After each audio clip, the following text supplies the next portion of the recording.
Hello, welcome back. Glad you decided to click on this video. My name is Michael Blanco, and I'm going to be telling you about my teaching plan as a coach for my athletes. Our main goal, my main goal, and it should be the goal of my assistant coaches as well, is to help develop these young men into great athletes on the court, but even better men off the court. So like I said, the sport I'm going to be coaching is basketball, and I'm going to be coaching at the high school level. So varsity basketball, ages 15 to 18, if they're really good, 14 to 18. You don't see that often, but if you do, gotta add them to the team. So like I said, I'm going to have 2 assistant coaches with me because I want my men to feel ready to come to speak up to us about anything they want, any problems they have. And sometimes parents aren't the best people to do that. And I believe as coaches, we have the platform to not only reach out, but just have our athletes come to us and just open up, talk to us about their problems and everything. So that's the first step, or the first thing I want to talk about in my presentation. So the objectives and goals I have for my athletes is, as you can see, sportsmanship is one of the biggest things I can talk about, because growing up, it was the number one priority for our coaches, for us to develop as men with great sportsmanship, because it's going to help us on the court, but even off the court as well, in the future with our jobs and life, everything. So sportsmanship is something that's huge to me, and the difference between good and bad sportsmanship is something I want to talk about real quick. Bad sportsmanship, a lot of time you turn on TV and you see athletes showing off and screaming at other athletes, and of course, yes, it's the adrenaline, it's the rush you get from playing, but I don't want my athletes to do that. I want them to internalize that and release it through basketball, through the sport, through the skills they've learned and have achieved by playing the sport. I want them to respect the other team, and I want them to treat the other team fairly and with kindness. But most importantly, play your hearts out on the court. So the skills I want to develop, since these athletes are still in high school, is when they're still developing. Physically, mentally, emotionally, spiritually. But in this moment right now, I want to talk about a couple drills of my favorite drills. As you can see here, we have the 3-man weave drill. And here on the far right, you can see a picture explaining how the 3-man weave drill works. If you've heard about it, fast forward a little bit. If you haven't, I'll explain it real quick. As you can see, you have 3 athletes in the bottom, and it's simple. They get a basketball and they weave through each other. And I'm not going to go into too much detail because I have the picture here, but you can see they weave back and forth, back and forth.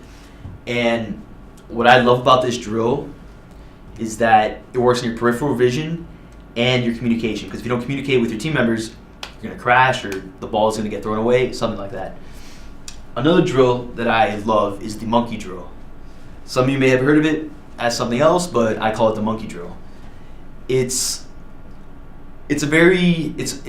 than it being a drill, it's more of a conditioning exercise, because you start at the baseline, sprint to half court, side shuffle or lateral shuffle to the other side, sprint forward to the baseline, side shuffle, reverse sprint back down, side shuffle again across the half court, reverse sprint back, and then you do this 3 rounds. Each round at the end you do 10 push-ups, next round 10 sit-ups, next round 10 air squats.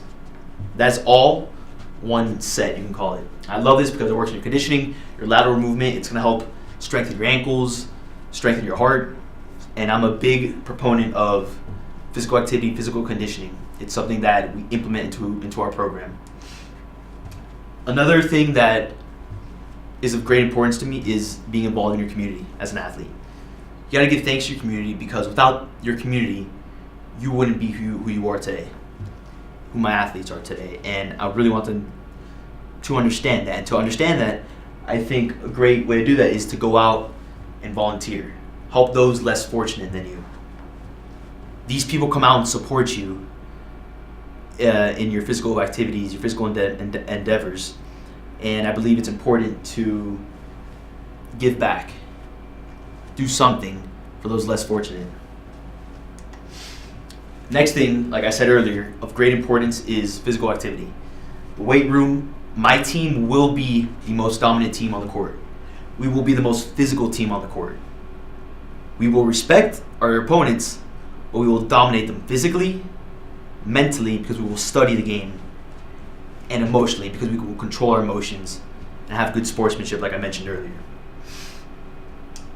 Another thing is hydration and proper nutrition are essential. Nutrition, pretty much carb load. Carb load, but the right way. Eat 2 to 3 hours before, have a decently high carb meal to get in your muscles, give you energy for the game, and then eat after the game. When your body and your muscles are completely depleted. I think it's extremely important. And as you can see here, hydration. I put this picture of this young man here, and this older man here, you may know him as LeBron James.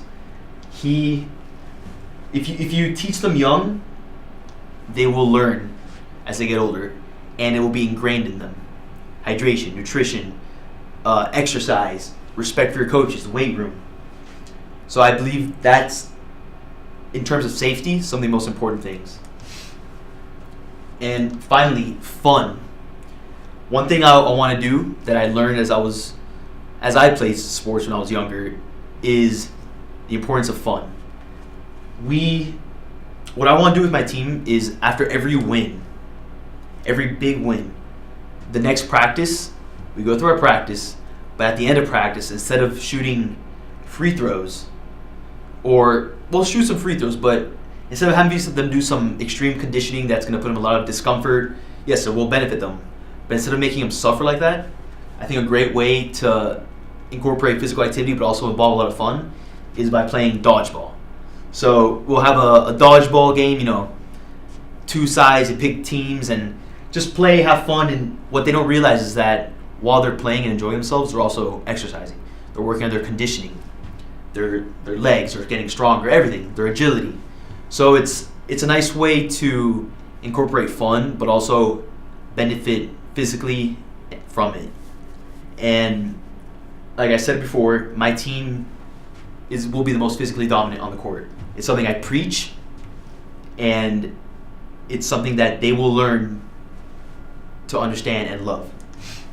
So to wrap up, I went over my teaching plan, the importance of sportsmanship, their skill development and the drills, like I mentioned, the monkey drill, the 3-man weave, free throw shooting, the involvement in the community, volunteer for your community, because giving back to those less fortunate will make you feel good, feel better as a person, and who knows, may propel you to volunteer in the future again.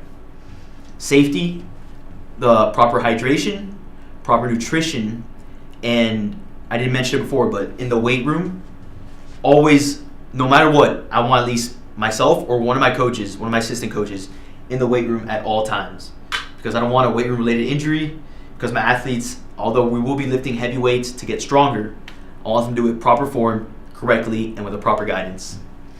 And finally, fun.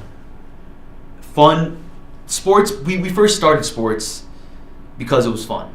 I want to keep that mentality as we play throughout the entire season and through the practices. If you're not having fun, you're not going to play to the best of your abilities, you're not going to want to be there, and you're not going to respect your coaches. So I believe if you're able to implement fun into your coaching plan, your team will benefit greatly from it.